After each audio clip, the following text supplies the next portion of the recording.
हल्कू अपनी पत्नी से कहता है। अरे सुनो, शहना आया है, लाओ जो रुपए रखे हैं उसे दे दो। अरे किसी तरह गर्दन तो छूटे। मुन्नी झाड़ू लगा रही थी। वो बोली, 3 ही तो रुपए हैं, दे दूं तो कंबल कहाँ से आएगा। माघ पूस की रात खेत में कैसे कटेगी, उससे कह दो फसल पर रुपया देंगे, अभी नहीं है। हल्कू थोड़ी देर तक चुपचाप खड़ा रहा और अपने दिल में सोचता रहा। पूस सर पर आ गया है। बगैर कंबल के खेत में रात को वो किसी तरह सो नहीं सकता, मगर शहना मानेगा नहीं। और फिर मुन्नी से कहा, ला दे दे, गर्दन तो किसी तरह से बचे।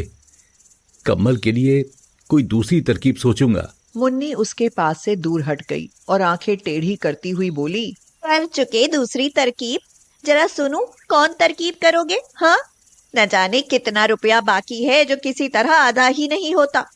मैं कहती हूँ तुम खेती क्यों नहीं छोड़ देते, मर मर कर काम करो, पैदावार हो तो उससे कर्जा अदा करो, ऐसी खेती से बाज आए।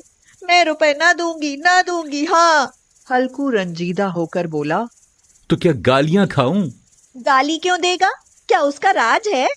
मगर यह कहने के साथ ही उसकी तनी हुई भवें ढीली पड़ गईं। फिर उसने ताक पर से रुपए उठाए और लाकर हल्कू के हाथ पर रख दिए। फिर बोली, तुम अब की खेती छोड़ दो। हाँ, मजदूरी में सुख से एक रोटी तो खाने को मिलेगी, किसी की धौंस तो ना रहेगी। अच्छी खेती है, मजदूरी करके लाओ, वो भी उसमें झोंक दो। हल्कू ने रुपए लिए और इस तरह बाहर चला। उसने एक एक पैसा काट कर 3 रुपए कंबल के लिए जमा किए थे। वो आज निकले जा रहे हैं। एक एक कदम के साथ उसका दिमाग अपनी नादानी के बोझ से दबा जा रहा था। पूस की अंधेरी रात, आसमान पर तारे भी ठिठुरते हुए मालूम होते थे। हल्कू अपने खेत के किनारे ओक के पत्तों की एक छतरी के नीचे बांस के खटोले पर अपनी पुरानी गाढ़े की चादर ओढ़े हुए कांप रहा था। खटोले के नीचे उसका साथी कुत्ता जबरा पेट में मुंह डाले सर्दी से कूं कूं कर रहा था। दो में से एक को भी नींद न आती थी। हल्कू ने घुटनों को गर्दन में चिमटाते हुए कहा, क्यों जबरा, जाड़ा लगता है? तो यहाँ क्या लेने आया था? अब खा सर्दी, मैं क्या करूं? अब रो। जबरा ने लेटे हुए दुम हिलाई। शायद वो ये समझ गया था कि उसकी कूं कूं की आवाज से उसके मालिक को नींद नहीं आ रही है।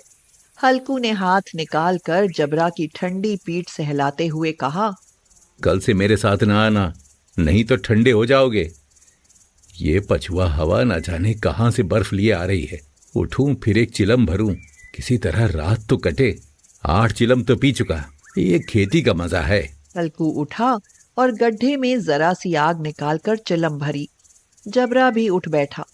हल्कू ने चिलम पीते हुए कहा, पिएगा चिलम? जाड़ा तो क्या जाता है, आज जरा मन बहल जाता है। आज और जाड़ा खा ले। कल से मैं यहाँ पियाल बिछा दूंगा, उसमें घुस कर बैठना, जाड़ा नहीं लगेगा। जबरा ने अगले पंजे उसके घुटनों पर रख दिए और उसके मुंह के पास अपना मुंह ले गया। हल्कू को उसकी गर्म सांस लगी। चिलम पीकर हल्कू फिर लेटा और ये तय कर लिया कि चाहे जो कुछ हो, अब की सो जाऊंगा। लेकिन एक लम्हे में उसका कलेजा कांपने लगा। कभी इस करवट लेटा, कभी उस करवट। जब किसी तरह ना रहा गया तो उसने जबरा को धीरे से उठाया और उसके सिर को थपथपाकर उसे अपनी गोद में सुला लिया।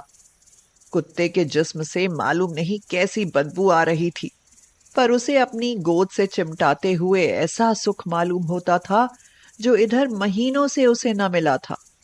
जबरा शायद ये ख्याल कर रहा था कि बहिश्त यही है, और हल्कू की रूह इतनी पाक थी कि उसे कुत्ते से बिल्कुल नफरत न थी। वो अपनी गरीबी से परेशान था, जिसकी वजह से वो इस हालत को पहुंच गया था। ऐसी अनोखी दोस्ती ने उसकी रूह के सब दरवाजे खोल दिए थे। इतने में जबरा ने किसी जानवर की आहट पाई। वो झपट कर उठा और छपरी से बाहर आकर भौंकने लगा। हल्कू ने उसे कई बार पुचकार कर बुलाया, पर वो उसके पास ना आया। खेत में चारों तरफ दौड़ दौड़ कर भौंकता रहा। एक लम्हे के लिए आ भी जाता तो फौरन ही फिर दौड़ता। फर्ज की अदायगी ने उसे बेचैन कर रखा था। 1 घंटा गुजर गया। सर्दी बढ़ने लगी। हल्कू उठ बैठा और दोनों घुटनों को छाती से मिलाकर सिर को छुपा लिया। फिर भी सर्दी कम ना हुई। उसने उठकर आसमान की ओर देखा। अभी कितनी रात बाकी है? अभी 1 घड़ी से ज्यादा रात बाकी है। हल्कू के खेत से थोड़ी दूर के फासले पर एक बाग था। पतझड़ शुरू हो गई थी। बाग में पत्तों का ढेर लगा हुआ था। हल्कू ने सोचा, चलकर पत्तियां बटोरूं और उनको जलाकर खूब तापूं।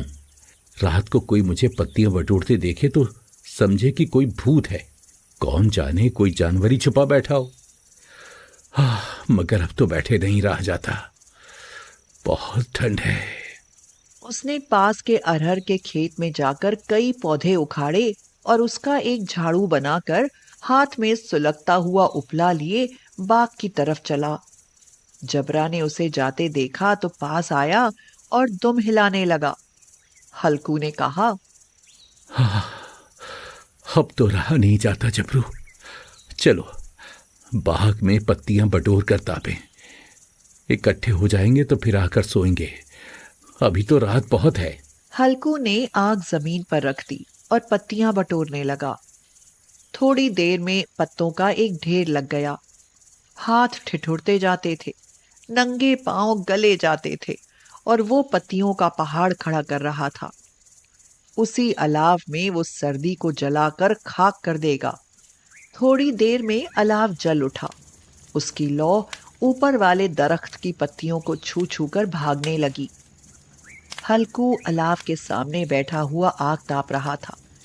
1 मिनट में उसने अपनी चादर बगल में दबा ली और दोनों पांव फैला दिए। उसने जबरा से कहा, क्यों जबरा, अब तो ठंड नहीं लग रही है ना? जबरा ने कूं कूं करके गोया कहा, अरे अब क्या ठंड लगती ही रहेगी। पहले ही ये तरकीब नहीं सूझी, नहीं तो इतनी ठंड क्यों खाते। जबरा ने दुम हिलाई। हल्कू बोला, अच्छा आओ इस अलाव को कूद कर पार करें, देखें कौन निकल जाए है। अगर जल गए बच्चा तो मैं दवा ना करूंगा।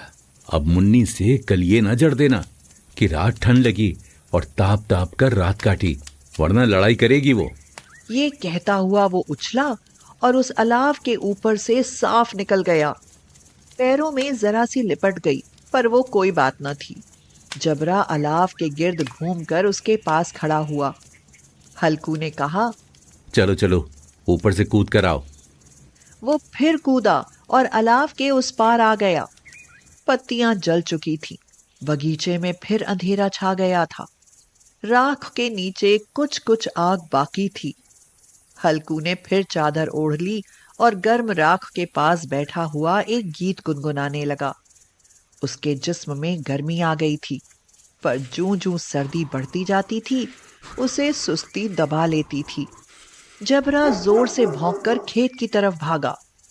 हल्कू को ऐसा मालूम हुआ कि जानवर का एक झुंड उसके खेत में आया। शायद नील गाय का झुंड था। उनके कूदने और दौड़ने की आवाजें साफ कान में आ रही थी। फिर ऐसा मालूम हुआ कि खेत में चर रही हैं। उसने दिल में कहा, जबरा के होते हुए कोई जानवर खेत में नहीं आ सकता। नोच ही डाले, मुझे वहम हो रहा है। अरे मुझे भी कैसा धोखा हुआ। उसने जोर से आवाज लगाई, जबरा जबरा। जबरा भौंकता रहा, उसके पास ना आया। जानवरों के चरने की आवाज चर चर सुनाई देने लगी। हल्कू अब अपने को फरेब न दे सका, मगर उसे उस वक्त अपनी जगह से हिलना जहर मालूम होता था। वह अपनी जगह से न हिला। बैठे बैठे जानवरों को भगाने के लिए चिल्लाने लगा, लियो लियो लियो लियो, हो हा हा हा हा हा हा, लियो लियो लियो लियो लियो, हा हा हा हा हा। मगर जबरा फिर भौंक उठा। अगर जानवर भाग जाते तो वो अब तक लौट आया होता। नहीं भागे, अभी तक चल रहे हैं। शायद वो सब भी समझ गए हैं कि इस सर्दी में कौन बीघा है जो उनके पीछे दौड़ेगा। फसल तैयार है, कैसी अच्छी खेती थी। सारा गांव देख देख कर जलता था। उसे ये अभागे तबाह किए डालते हैं। अब हल्कू से ना रहा गया। वो पक्का इरादा करके उठा और 2-3 कदम चला। बिच्छू के डंक का सा झोंका लगा। वो फिर बुझते हुए अलाव के पास आ बैठा और राख को कुरेद कुरेद कर अपने ठंडे जिस्म को गरमाने लगा। जबरा अपना गला फाड़े डालता था। नील गाय खेत का सफाया किए डालती थी और हल्कू गर्म राख के पास बेहिस बैठा हुआ था। आखिर वहीं चादर ओढ़कर सो गया। सवेरे जब उसकी नींद खुली तो देखा चारों तरफ धूप फैल गई है और मुन्नी खड़ी कह रही है, क्या आज सोते ही रहोगे तुम? यहाँ मीठी नींद सो रहे हो और उधर सारा खेत चौपट हो गया। सारे खेत का सत्यानाश हो गया। भला कोई ऐसे भी सोता है? तुम्हारे यहाँ मंडिया डालने से क्या हुआ? हल्कू ने बात बताई। अरे मैं मरते मरते बचा, तुझे अपनी खेत की पड़ी है। पेट में ऐसा दर्द उठा कि मैं ही जानता हूँ। दोनों फिर खेत के डांडे पर आए। देखा खेत में एक पौधे का नाम नहीं और जबरा मंडिया के नीचे चित्त पड़ा है। बदन में जान नहीं है। दोनों खेत की तरफ देख रहे थे। मुन्नी दुखी मन से कहती है, अभी खेती करना छोड़ दो और मजदूरी करना शुरू कर दो। कम से कम एक वक्त की रोटी तो सुकून से खाएंगे। हल्कू प्रसन्न होकर बोला, हाँ, मजदूरी ही ठीक है। कम से कम रात में ठंड में खेत पर आकर नहीं सोना पड़ेगा।